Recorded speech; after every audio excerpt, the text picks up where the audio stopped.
You have 40 minutes. The clock starts, and suddenly, months of studying your text feel like they're on trial. The VCE English essay isn't just about what you know. It's about performing that knowledge under pressure, transforming deep understanding into a sharp, insightful argument. Success isn't accidental. It's strategic. First, you must become an expert at decoding the question. Are they asking about the breadth of human experience, a specific emotion like grief, or a literary technique like imagery? Your ability to identify the focus in the first few minutes sets the stage for everything that follows. Then you run the clock. Follow the 7-26-5-2 rule.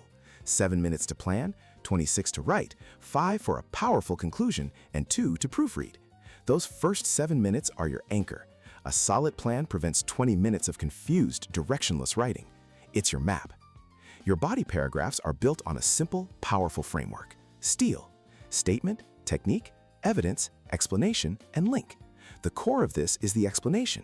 It's where you don't just say what the author does, but analyze how a fragmented narrative structure, for instance, actually enacts trauma for the reader, revealing it as a collective wound, not just an individual suffering.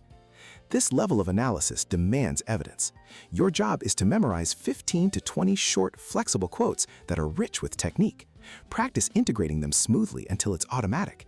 Build this skill through timed practice, starting untimed and gradually increasing the pressure until 40 minutes feels manageable.